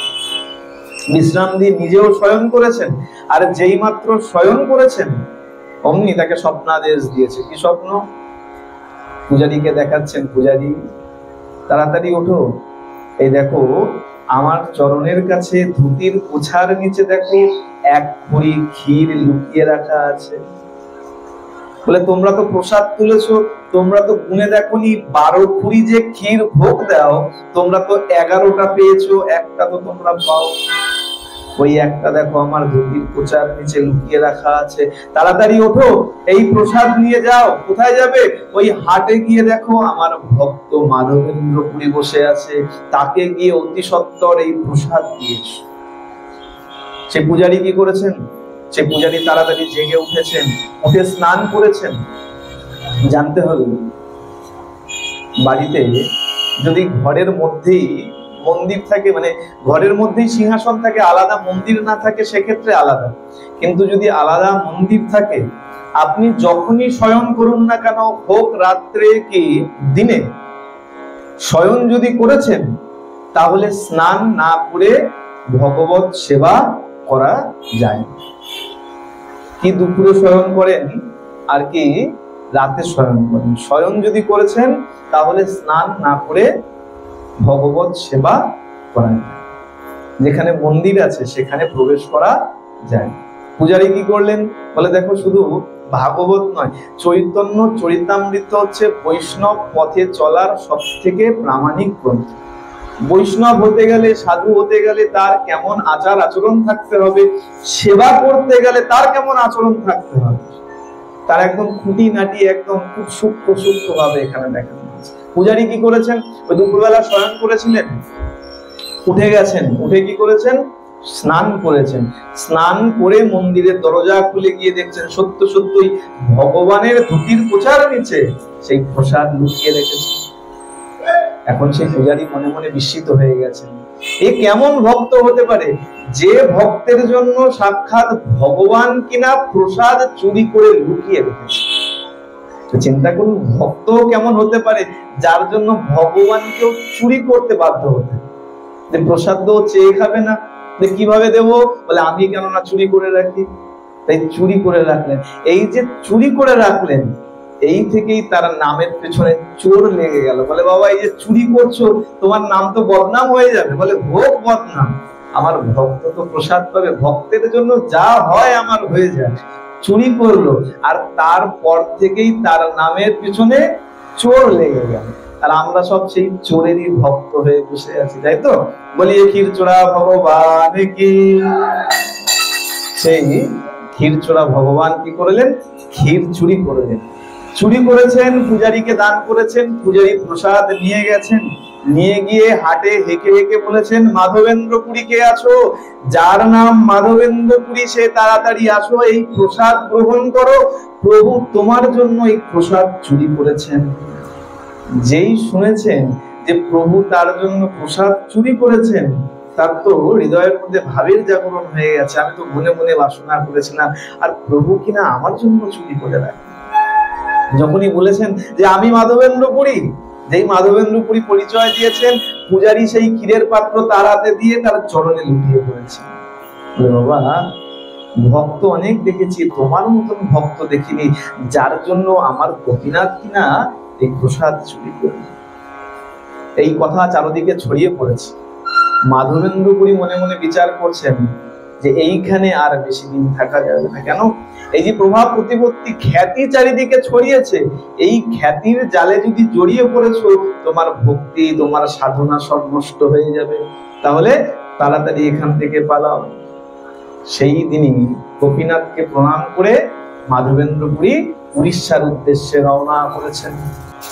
মাধবেন্দ্র পুরীকে যখন প্রসাদ দিয়েছেন, যখন হাটের মধ্যে গিয়ে বলছে যে ক্ষীর লও এই যার নাম মাধবপুরী, তোমা লাগে গোপীনাথ ক্ষীর কইলা চুরি। যখন হেঁকেছেন, বারবার যখন হেঁকেছেন, মাধবেন্দ্র পুরী যখন নিজের পরিচয় দিয়ে প্রসাদ গ্রহণ করেছেন, প্রসাদ গ্রহণ করার পরে কি করেছেন বলে, দেখো প্রসাদের প্রতি এত তার ভক্তি, প্রসাদ তো গ্রহণ করেছেন, আর মৃৎপাত্র, আগেকার দিনে এমন কাঁসা পেতলের পাত্র ছিল না। আগেকার দিনে বললে ভুল হবে, এখনো যখন বিশেষ উৎসব হয় আমরা কিন্তু মাটির পাত্রই ব্যবহার, যত দেখবেন বড় বড় ভোগ লাগে সব কিন্তু মাটির পাত্রে, থালা গ্লাস বাটি খুঁড়ি আলাদা আলাদা সব মাটির পাত্র ব্যবহার করা হয়। বলে এটা এখনের নয়, এটা বহু প্রাচীন থেকে এই প্রথা আমাদের। আর আগে তো সবকিছুই মাটির পাত্রেই ব্যবহার করা হয়। শুধু এখন কেন, আপনাদেরও হয়তো মনে থাকবে নিশ্চয়ই, আমারও দিব্য মনে আছে যে আগেকার দিনে বিয়ে বাড়িতে পর্যন্ত মাটির পাত্র ব্যবহার করা। আমার ছোটবেলায় একটা দুটো বিয়ে বাড়িতে যাওয়া আছে, এখনো মনে আছে সেই কথা, যে মাটির থালায় মাটির গ্লাসে করে সেখানে ভোজন করানো হয়। আর এখন সেটা ফ্যাশন হয়ে গেছে। এখন যদি কোনো বাড়িতে দেখা যায় মাটির থালা গ্লাস, আমরা একদম যেন চমকে উঠি, আরে বাপরে বাপ, মাটির থালা মাটির গ্লাস, তাই না? বলে আমাদের কোথায় এটা, যদি মাটির থালা গ্লাসে ভোজন আহার করা যায়, বলে স্বাস্থ্য খুব সুন্দর থাকে। এই যে এত রোগ ব্যাধি, হ্যাঁ দাম তো হবেই, কারণ আমরা তো আস্তে আস্তে এইসব জিনিসগুলোকে হারিয়ে দিচ্ছি। আচ্ছা বলুন তো, এই শহরতলিতে কলকাতায় কার বাড়িতে একটু খোলা জায়গা আছে যেখানে বসে মাটির উপরে বসে কোনো ধর্মকর্ম করা যেতে পারে? আছে মাটি? তাহলে মাটি যদি না থাকে, মাটির থালা কোথা থেকে পাবে? দাম তো হবেই। তারা অনেক দূর দূর থেকে মাটি নিয়ে আসছে, তারা আনা নেওয়ার ভাড়া রয়েছে, এবার পরিশ্রম করে তৈরি করছে। আগে তো অনেক অনেক লোক ছিল, এখন তো দেখবেন যে কুমোরপাড়ায় গেলে পরে তত এই লোকও পাওয়া যায় না যারা এইসব পাত্র তৈরি করছে। এই সাধারণ বিধাননগরেই আমার মামা বাড়ি, এই পালপাড়াটা পাল করলেই আমার মামা বাড়ি। আগে দেখতাম ছোটবেলায় যখন মামা বাড়ি যেতাম, এই ব্রিজ থেকে নামলেই শুরু হতো, একদম মামা বাড়ি ঢোকার কিছুটা আগে এসে তারপরে শেষ হতো। রাস্তার উপরে সব মাটির সেই খুঁড়ি ভার বিভিন্ন জিনিস তৈরি করা। এখন গেলে আর কিছু দেখাই যায়। এখন বিভিন্ন খাবার দোকান খুলে গেছে, হ্যাঁ, বিভিন্ন চপের দোকান, এখন কি চারিদিকে যেখানে যাবেন বিরিয়ানির দোকান। মানুষের খাবার এখন এই একটা দিয়ে আটকে গেছে। তা মাটির পাত্র ছিল। আর মাধবেন্দ্র পুরী কি করেছেন, প্রসাদ গ্রহণ করে তার প্রসাদের প্রতি এমন প্রেম, ওই পাত্রটিকে ভেঙে টুকরো টুকরো করে নিজের আঁচলে গেরো দিয়ে বেঁধে রেখেছে। কেন বলে, এমনি এমনি না, নিত্য প্রত্যহ তার থেকে একটা করে টুকরো বের করে আর সেটা গ্রহণ করে। সে যে ক্ষীর ছিল ভগবানের প্রসাদী পাত্র, সেই পাত্রটিকেও পর্যন্ত প্রসাদ জ্ঞান করে গ্রহণ করে নিতেন। হ্যাঁ, টুকরো টুকরো কি করেছেন, পাত্র প্রক্ষালন করি খণ্ড খণ্ড করিল, বহির বাসে বান্ধি সেই ঠিকারি রাখিল। ভেঙে ভেঙে টুকরো টুকরো করে সে বহির্বাসের মধ্যে রেখে দিল।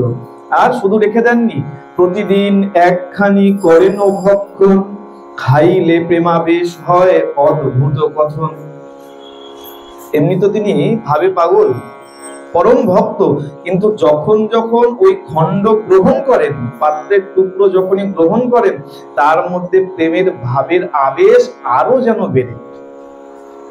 এখন আগের দিন আমরা এতটুকু শুনেছিলাম, এই বার্তা যখন সেই পূজারী বাবা গিয়ে চারদিকে ছড়িয়ে পড়েছে, সেই বার্তা সবাই যখন তার জয় জয়কার করছে, তিনি তার নিজের প্রতিষ্ঠার ভয়ে চারদিকে বলবে উত্তম বৈষ্ণব, সেই প্রতিষ্ঠার ভয়ে কি করেছেন, গোপীনাথকে প্রণাম করে উড়িষ্যার পথে রওনা হয়েছে।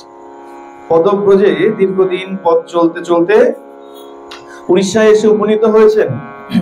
আর যতদিনে উড়িষ্যায় এসে উপনীত হয়েছেন, ততদিনে এই বার্তা উড়িষ্যাতেও চারদিকে ছড়িয়ে পড়েছে যে এই সেই বৈষ্ণব যার জন্য গোপীনাথ পর্যন্ত ক্ষীর স্বয়ং চুরি করে রেখেছে, যার জন্য গোপীনাথের নাম হয়ে গিয়েছে ক্ষীরচোরা গোপীনাথ। এই গোপীনাথ এই সেই বৈষ্ণব, পরম বৈষ্ণব।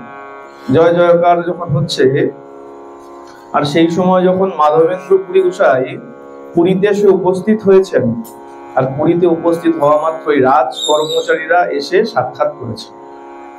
রাজ কর্মচারী সাক্ষাৎ করলে মাধবেন্দ্র পুরী তার মনের বাসনা জানিয়েছে যে দেখুন, এই যে আমি পুরীতে এসেছি এত কষ্ট করে, এতদিন পদব্রজে, আমার অন্য কোনো উদ্দেশ্য নেই, আমার উদ্দেশ্য একটাই, আমি ভগবানের জন্য কিছু চন্দন সংগ্রহ করার জন্য এসেছি।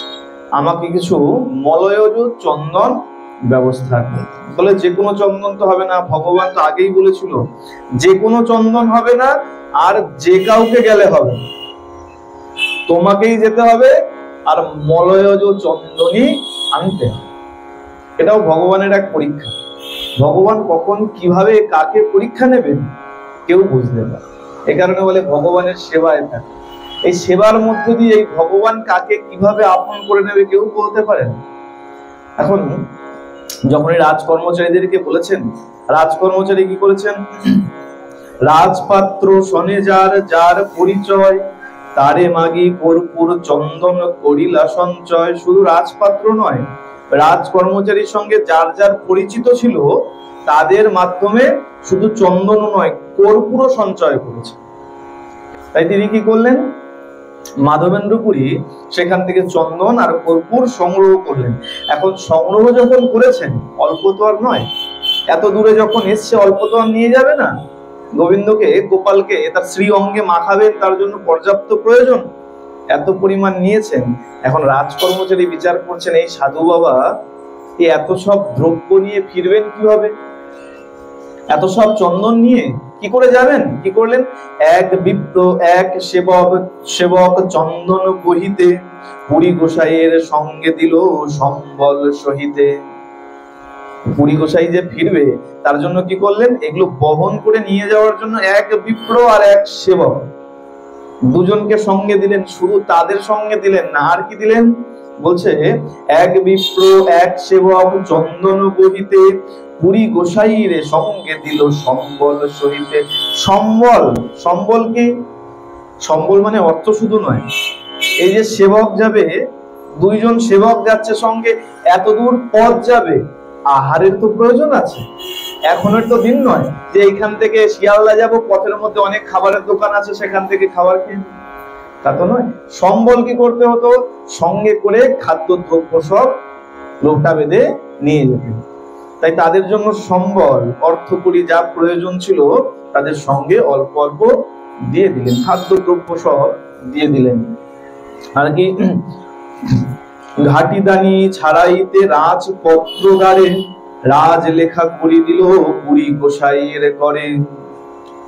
এইগুলো তো আর সামান্য বস্তু নিয়ে যাচ্ছে না, কি নিয়ে যাচ্ছে, চন্দন নিয়ে যাচ্ছে। জানবেন এখনো কারো বাড়িতে চন্দন গাছ লাগানো নিষেধ আছে। যদি কেউ বাড়িতে চন্দন গাছ লাগান আর সেই সংবাদ যদি বন দপ্তরে চলে যায়, তাহলে হতে পারে আপনার জেল পর্যন্ত হতে পারে, কারাবাস পর্যন্ত হতে পারে। চন্দন কিন্তু সবাই বাড়িতে লাগাতে পারে। তাহলে চন্দন যখন লাগানোই যায় না, এক জায়গা থেকে আরেক জায়গায় নিতে গেলে পরে তার জন্য বিশেষ ছাড়পত্র, অনুমতি পত্রের প্রয়োজন আছে। পুরী গোসাইকে কি করলেন, পুরী গোসাইয়ের সঙ্গে ঘাটদানি ছাড়াইতে, এই নৌকা পারাপার হবে, রাজপথ যখন এক রাজ্য থেকে আরেক রাজ্যে প্রবেশ করবে, সেই যে বিশেষ পথ রয়েছে, সেই পথ যে পারাপার হবে, তা সেখানে তো আটকাবে। এত চন্দন কোথায় পেলে, এগুলো কোথা থেকে নিয়ে আসছো, কোথায় নিয়ে যাবে, যদি সেখানে আটকায়, তার জন্য কি করলেন, রাজ লেখা মানে পত্র লিখে দিন। রাজা পত্র লিখে দিয়েছে যে এই চন্দন আমাদের এখান থেকে প্রদান করা হয়েছে, একে যেন কোথাও রোকটোক না করা হয়। রাজপত্র লিখে দিয়েছেন। আর রাজপত্র নিয়ে কি করলেন, চলিলা মাধবপুরী চন্দন লইয়া, কতদিনে রেমুনায় উত্তরিল গিয়া। এই চন্দন নিয়ে আবার পদব্রজে যেতে যেতে যেতে যেতে বেশ কিছুদিন পর আবার সেই রেমুনাতে এসে উপস্থিত। যেই রেমুনাতে গোবিন্দ তার জন্য খিরচুড়ি করেছিল, আবার পদব্রজে আস্তে আস্তে সেই রেমুনাতে এসেই উপস্থিত হলেন।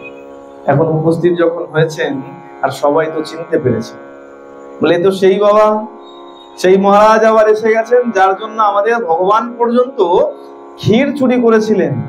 আবার তাকে নিয়ে খুব সুস্বাগত করা হয়েছে। কি করলেন, পুরী দেখি সেবকগণ সম্মান করিল, ক্ষীর প্রসাদ দিয়া তারে ভিক্ষা করাইল। বলে যে প্রসাদ চুরি করেছিল আবার যখন মাধবেন্দ্রপুরী এসছেন, ওই মাধবেন্দ্রপুরীকে আবার ক্ষীর প্রসাদই ভিক্ষা করিয়েছে। ভিক্ষা শব্দের অর্থ কি? বলে সাধুগুরু বৈষ্ণব যখন কাহারো বাড়িতে গিয়ে যে প্রসাদ গ্রহণ করে তাকেই বলা হয় ভিক্ষা, তাকেই বলা হয় মাধুপুরী, যেটা তিনি নিজে গ্রহণ করেন। ভিক্ষা বলতে আমরা এখন বুঝি ভিক্ষুককে যেটা দিলাম সেটা, শুধু সেটাই ভিক্ষা নয়। সাধু মহাপুরুষগণ যে খাদ্যদ্রব্য, যে প্রসাদ গ্রহণ করছেন তাকেই বলা হয় ভিক্ষা, তাকে বলা হয় ভিক্ষা বৃত্তি। ভিক্ষা কিনলেন, ক্ষীর প্রসাদ দিয়া তারে ভিক্ষা করাইলা, তাকে ক্ষীর প্রসাদ দিলেন।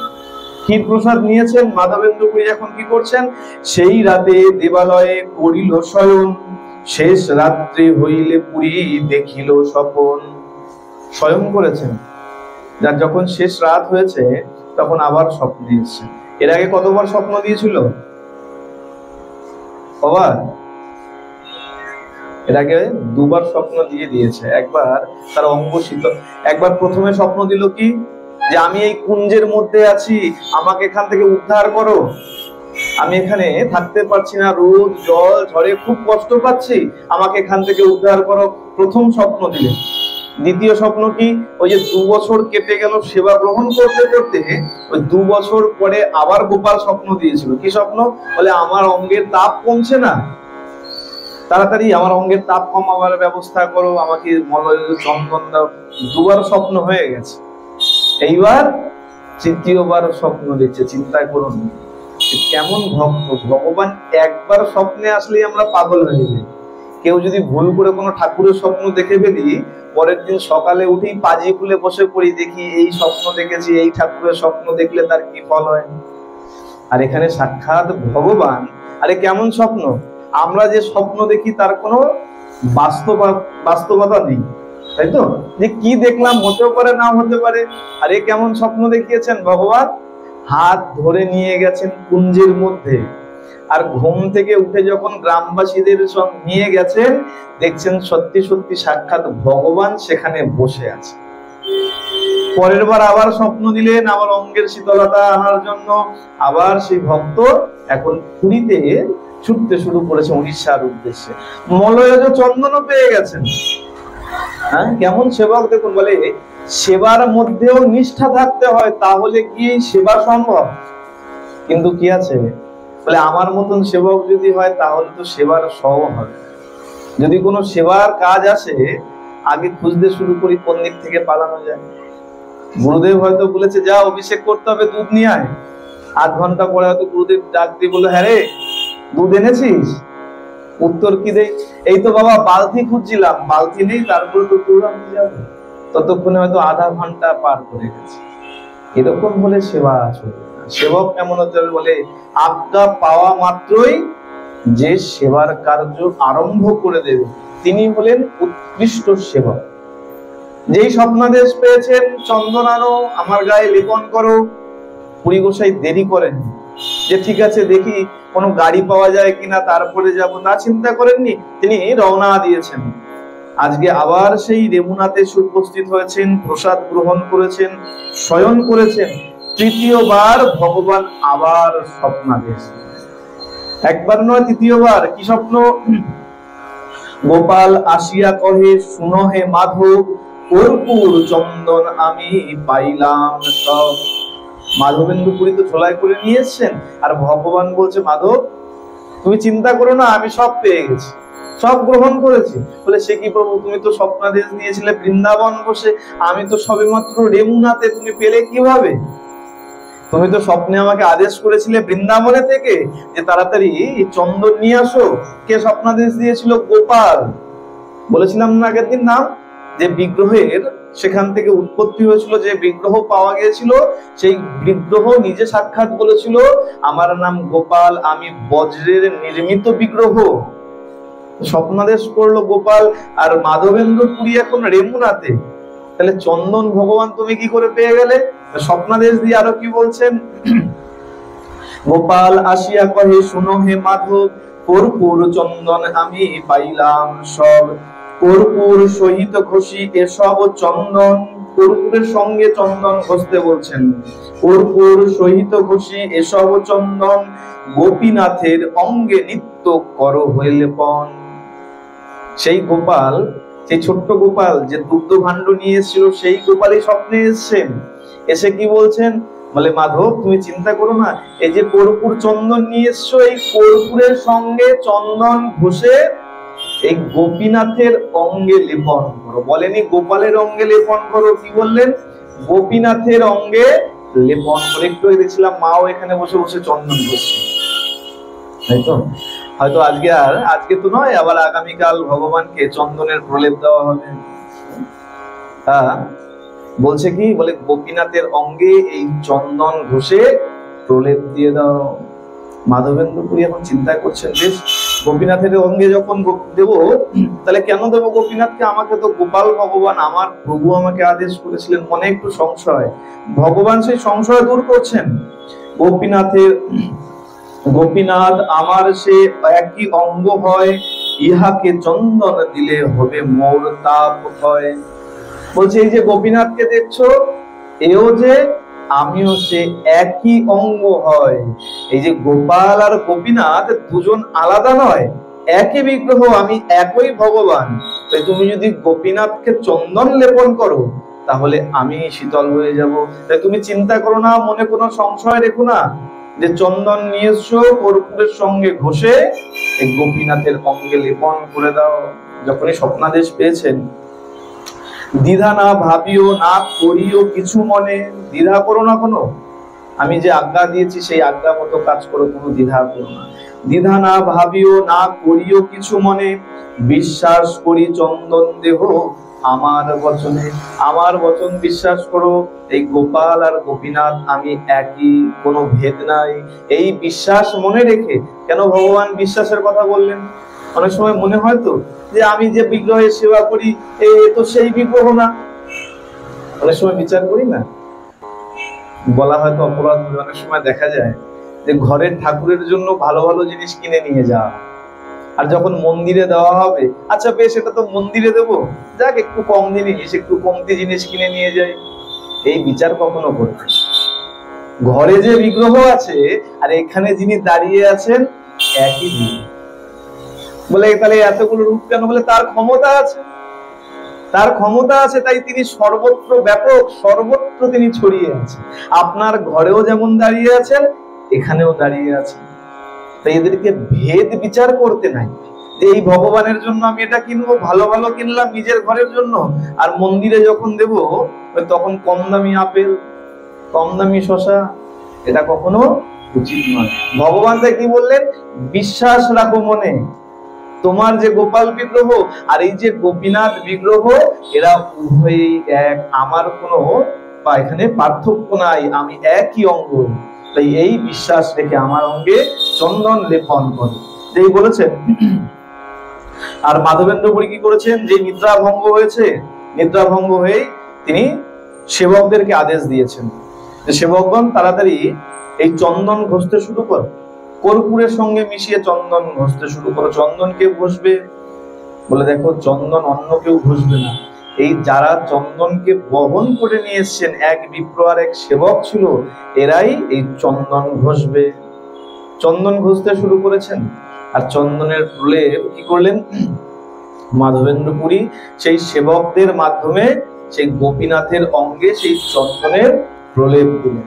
হবে বলে এই যে চন্দন যাত্রা, এই সেই চন্দন যাত্রার দ্বিতীয় রূপ এইখানে প্রকটিত। যে রূপ আমরা জগন্নাথ দেবের দর্শন করি, ইন্দ্রদুম্ন মহারাজ তাকে স্বপ্নাদেশ দিয়েছিলেন, আর তিনিও সেই চন্দন ঘষে সেই চন্দনের প্রলেপ দিয়েছিলেন জগন্নাথ দেবকে, ঠিক তেমন গোপীনাথের আদেশে মাধবেন্দ্র পুরী আজকে সেবক মারফত চন্দন ঘষিয়ে কি করলেন, ওই গোপীনাথের পুরো অঙ্গে প্রলেপ দিলেন। শ্রীমুখে মাধবেন্দ্র পুরীর অমৃত চরিত, ভক্তগণে শুনাইয়া প্রভু করে আস্বাদিত। এই যে অপূর্ব লীলা, এটা কি শ্রবণ করালেন মহাপ্রভু ওই রেমুনায় সেই গোপীনাথের মন্দিরে বসে বসে মাধবেন্দ্র পুরীর এই অনির্বচনীয় লীলা সমস্ত ভক্তদেরকে শোনালেন। প্রভু উপস্থিত ছিল, মনে আছে তো? না ভুলে গেছি আমরা? মনে আছে তো? মহাপ্রভু বসেছিল লেবুনাতে, কেন? বলে ক্ষীর প্রসাদের লোভে। আর যখন ক্ষীর প্রসাদের কথা বলেছেন মহাপ্রভু, যে ক্ষীর প্রসাদ পাবো এই লোভে আজকে আমি এই মন্দিরে অবস্থান করব। সব ভক্তগণ প্রশ্ন করেছিলেন, প্রভু প্রসাদ তো প্রসাদ, তুমি এই ক্ষীর প্রসাদের জন্যই কেন এখানে অবস্থান করবে? তখন বলছে, শোনো, এ কোনো সাধারণ প্রসাদ নয়। পূজারীও বলেছিল একই কথা, মনে আছে? পূজারী বলেছিল, বাবা এই প্রসাদ এই পৃথিবীতে আর দ্বিতীয় কোথাও পাবে না। এখনো পর্যন্ত এই বাক্য সত্য। এখনো পর্যন্ত অনেক অনেক মন্দিরে অনেক অনেক উৎকৃষ্ট প্রসাদ রন্ধন হতে পারে, কিন্তু এই ক্ষীর প্রসাদ এই রেমুনা ছাড়া দ্বিতীয় কোনো মন্দিরে পাবে না। এখনো পর্যন্ত এই প্রসাদ দ্বিতীয় কোথাও পাবে। এই সেই অনির্বচনীয় লীলা গৌরাঙ্গ মহাপ্রভু কি করলেন? সমস্ত ভক্তদের শোনালেন আর ক্রন্দন করতে শুরু করলেন। কি বলছেন? বলছে নিত্যানন্দ মহাপ্রভুকে বলছে, দেখো এমন ভাগ্যবান এই পৃথিবীতে আর দ্বিতীয় নাই, যার জন্য ভগবান চুরি করলেন, যাকে তিনবার স্বপ্নাদেশ করলেন, যার থেকে চন্দন নিজের অঙ্গে ধারণ করলেন, এর মতন ভক্ত আর দ্বিতীয় এই পৃথিবীতে নাই।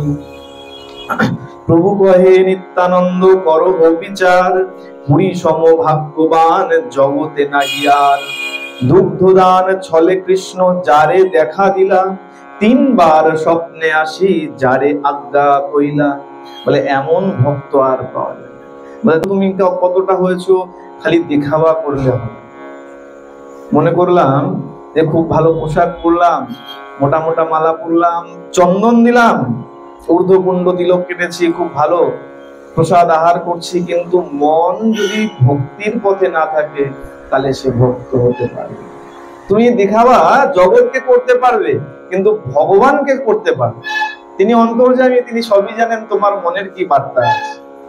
ভগবান কি করেন? বলে আগে পরখ করে নেন, আর পরখ তাকেই করেন যে তার প্রকৃত ভক্ত। দেখবেন শিক্ষক যখন কোথাও পড়াশোনা করানো হয়, শিক্ষক টিচার দেখবেন তার সেই ছাত্রকেই বেশি বেত্রাঘাত করে, বেশি মারধর করে।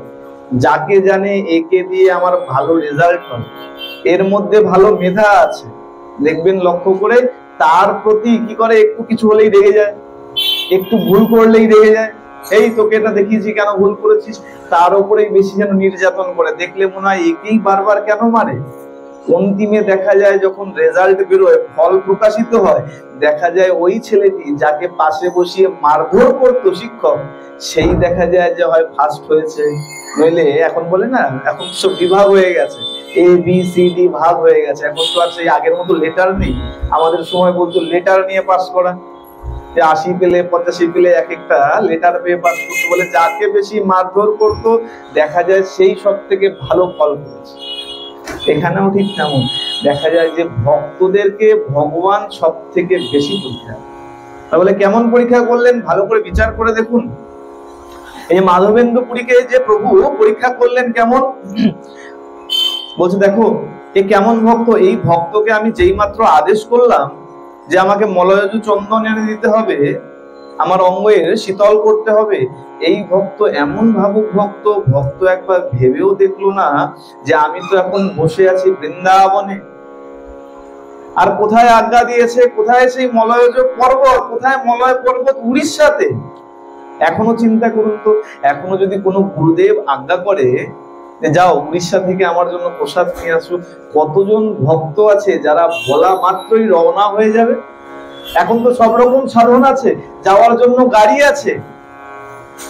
এখন আমাদের হাত শূন্য নাই, যাকেই বলেন না কেন কম বেশি সবার কাছে 2-5 হাজার টাকা রয়েছে।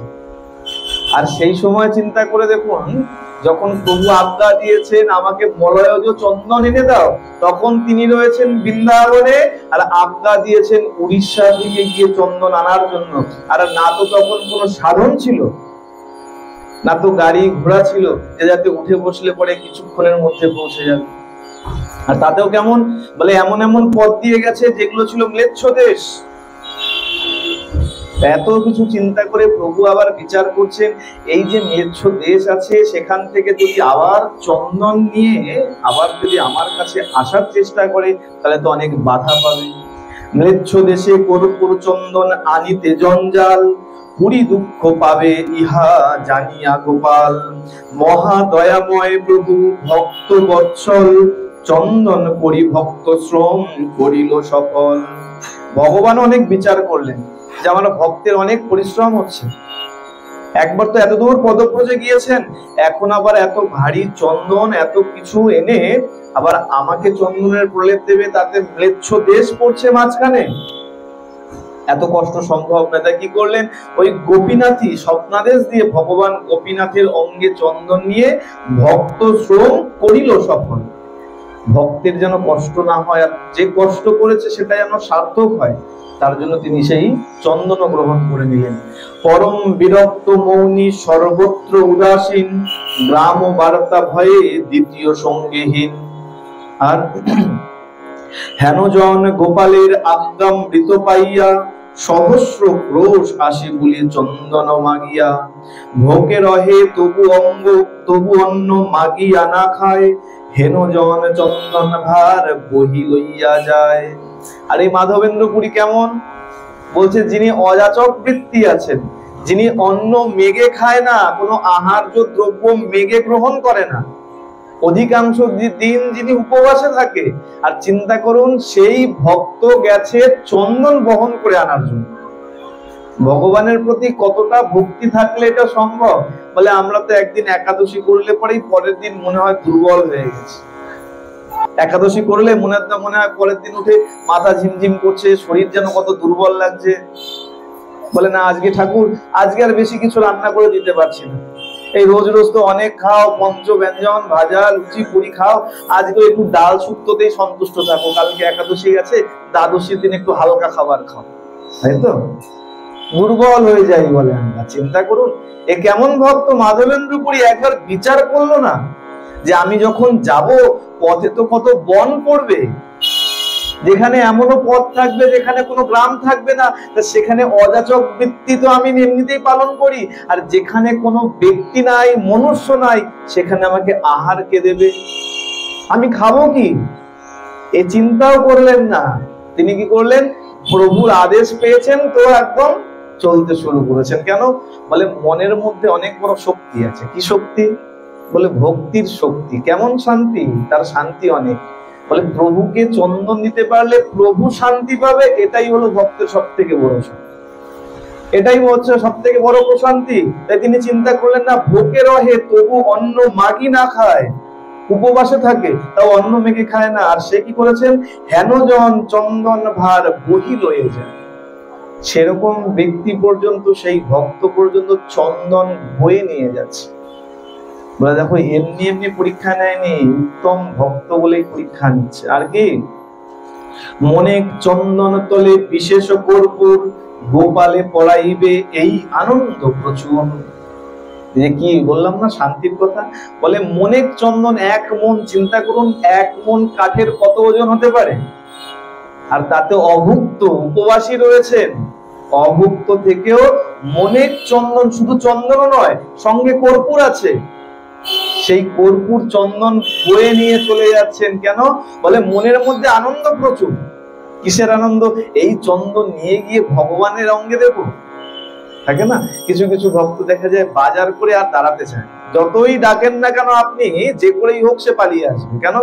বলে এটা নিয়ে যাচ্ছি, গিয়ে এখন ভোগ দেব, কতক্ষণে গিয়ে ভোগ দিতে পারবো সেই চিন্তা থাকে।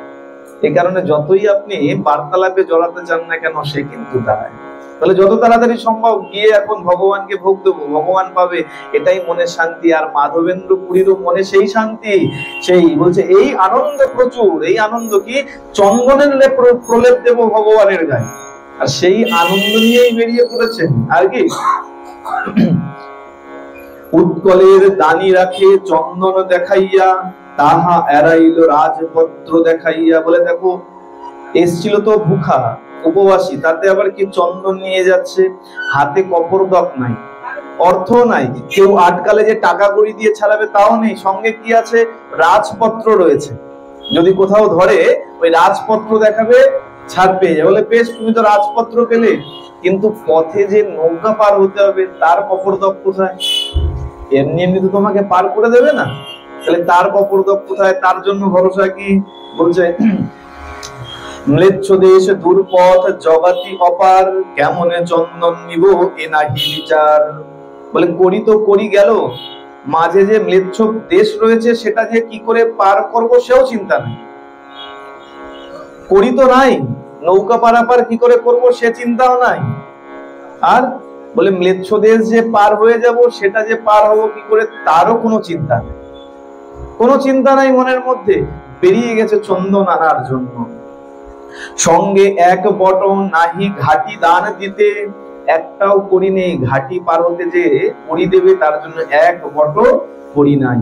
তথাপি চন্দন লইয়া উৎসাহ যাইতে, প্রগাঢ় প্রেমের এই স্বভাব আচার, নিজ দুঃখ বিঘ্নাদিক না করে বিচার। প্রগাঢ় প্রেমের এই স্বভাব আচার, প্রগাঢ় প্রেম, ভগবানের প্রতি এত গাঢ় প্রেম যে নিজের যে কোনো অসুবিধা হতে পারে, নিজের কোনো ক্ষতি হতে পারে, নিজের কোনো বিপত্তি আসতে পারে, সেই বিচার তিনি করছেন না। এই তার গাঢ় প্রেম লোক দেখাইতে, গোপাল তারে আজ্ঞা দিল চন্দন আনিতে। এইবার কৃষ্ণদাস কবিরাজ গোস্বামী উক্তি করলেন যে ভগবান কেন তাকে চন্দন আনতে পাঠিয়েছেন। বলে যে ভগবান অনন্ত কোটি ব্রহ্মাণ্ডকে চালনা করছে, তিনি আবার তার আবার কি ঠান্ডা কি গরম। বলে তাহলে তার কেন গরম লাগছে? বলে দেখো, এই যদি নিজের অঙ্গে গরম না লাগে আর এই লীলা যদি না করি, এই ভক্তের মহিমা এই জগতে প্রচার হবে। তাই কি করলেন? প্রগাঢ় প্রেমের এই স্বভাব আচার, এই যে গাঢ় প্রেম মাধবেন্দ্র পুরীর মধ্যে, নিজ প্রগাঢ় প্রেমের এই স্বভাব আচার, নিজ দুঃখ বিঘ্নাদিক না করে বিচার। এই তার গাঢ় প্রেম লোক দেখাইতে, গোপাল তারে আজ্ঞা দিল চন্দন আনিতে। এই প্রেম চারদিকে প্রচার করার জন্যই প্রভু কি করলেন? এই লীলা রচনা করলেন যে যাও তুমি যাবে চন্দন আনতে, আর মলয়জ চন্দনী নিয়ে আসবে। ভক্তের প্রতি তার এত আকর্ষণ, ভক্ত ছাড়া ভগবান থাকেন না। ভক্তের প্রতি কেমন তার আকর্ষণ, তাই এখানেও কি করলেন? সেই ভক্তের কথা প্রচার করার জন্যই তিনি এই মাধবেন্দ্র পুরীকে চন্দন আনার জন্য পাঠালেন। বহু পরিশ্রম চন্দন রেমুনা আনিল, আনন্দ বারয়ে মনে দুঃখ না গনিল। কোনো দুঃখ গণনা করলেন না, তিনি চন্দন রেমুনাতে নিয়ে আসলেন। পরীক্ষা করিতে গোপাল করিল আজ্ঞাদান, পরীক্ষা করিয়া হইল দয়াবান। পরীক্ষা করার জন্য আজ্ঞা করেছিলেন, যাও চন্দন নিয়ে আসো, আর সেই পরীক্ষাতেও মাধবেন্দ্র পুরী উত্তীর্ণ হল। বলিয়ে ভক্ত বৎসল ভগবান কি, ক্ষীরচোড়া গোপীনাথ কি, মাধবেন্দ্র পুরী গোসাই কি, জগন্নাথ দেব কি, বলভদ্র কি, সুভদ্রা মহারানী কি, আপন আপন গুরু মহারাজ কি, অনন্ত কোটি ভক্ত বৃন্দ কি। প্রেম সে বলো।